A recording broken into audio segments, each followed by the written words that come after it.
Salut à tous, j'espère que vous allez bien. Aujourd'hui on se retrouve pour une vidéo un peu spéciale parce que je vais downgrade ce petit iPhone 4. Il est actuellement sous iOS 7 et je vais le passer sous iOS 5. Je vous montre dans cette vidéo comment je fais, quelles sont mes méthodes. Cette vidéo n'est pas vraiment un tutoriel. Si vous cherchez davantage d'explications, n'hésitez pas à vous renseigner d'autre part sur YouTube ou à me poser des questions en commentaire. Pour ma part, je vais faire ça sur un MacBook. Vous pouvez également faire ça sur un ordinateur Windows. Après, les méthodes sont différentes. Donc on perd pas de temps, on passe directement au downgrade. C'est parti. Dans un premier temps, je vais venir connecter mon iPhone au MacBook. Voilà. Super. Et je vais venir ouvrir le terminal de Apple. Sur un ordinateur Windows, c'est l'équivalent au CMD ou au PowerShell.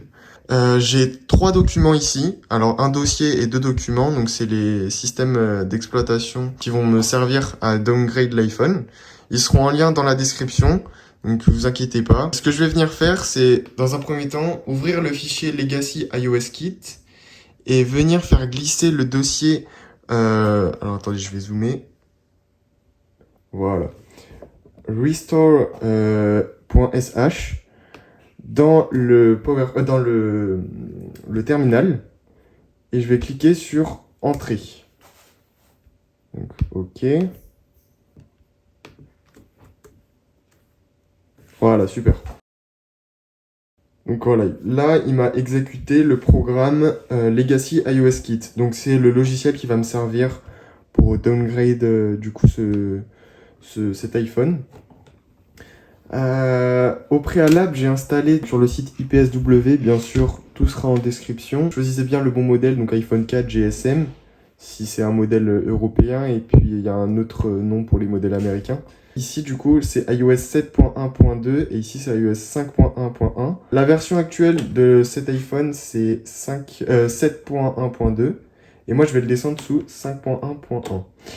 Seulement, il me faut la version actuelle et la version que je souhaite mettre dessus. Fini un peu les explications théoriques, maintenant la pratique. Donc sur le logiciel, on a plusieurs options et je vais venir sélectionner Restore et Downgrade. Ensuite, comme on peut le voir ici, tac, on a Power Snow Any iOS. Donc ça aussi, on va venir le sélectionner. Et là, c'est là que c'est important. Tout à l'heure, je vous parlais des 2 fichiers des systèmes d'exploitation qui sont importants. Donc, dans le Select Target IPSW, je viens cliquer sur Entrée. Et je vais, bon, moi, c'est sur mon bureau. Et je viens sélectionner le fichier de la version que je souhaite mettre en premier. Donc, c'est iPhone 3,1 pour l'iPhone 4. Et 5.1.1, donc là on voit que c'est 5. Donc ce dossier là je le sélectionne, choisir, voilà. Là il m'indique qu'il fait les petits réglages et maintenant je vais venir sélectionner la base IPSW. Voilà, entrée. Je fais exactement la même chose mais pour l'autre fichier, donc le 7.1.2. Je le sélectionne, je le fais choisir. Ok. Pareil, il le charge. Super. Maintenant que j'ai fait ça, je vais sélectionner sur Start Restore. Donc l'iPhone, il va se mettre en mode DFU. Et ensuite, une fois qu'il a terminé ça, il va commencer à se downgrade. Je vais cliquer sur Yes. Sur cette option-là, je mets Non. Cette option-là, pareil, je mets Oui. Et je lance avec PWNDFU. Donc là, il va se mettre en mode DFU. Enfin, en mode recovery. Et je vais devoir le mettre en mode DFU. Ok. Entrée. Entrée. Voilà. Donc là, l'iPhone, il vient de s'éteindre.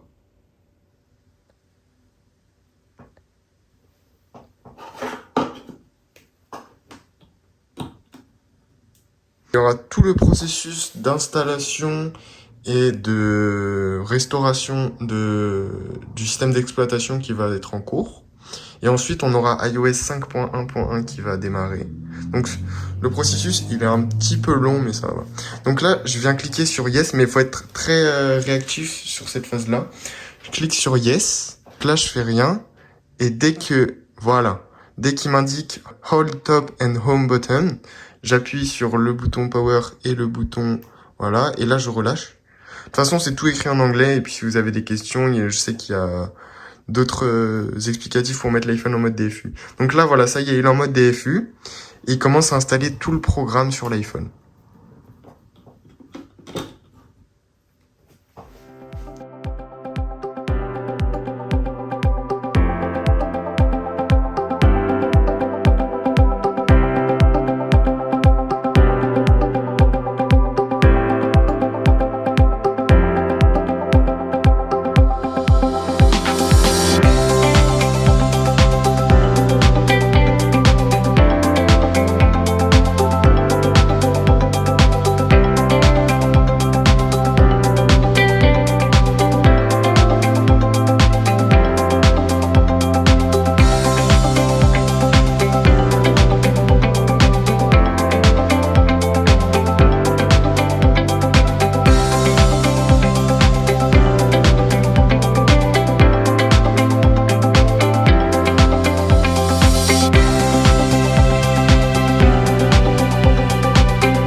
Et voilà, comme vous pouvez le constater, iOS 5 est bien installé sur ce iPhone 4 de 2010.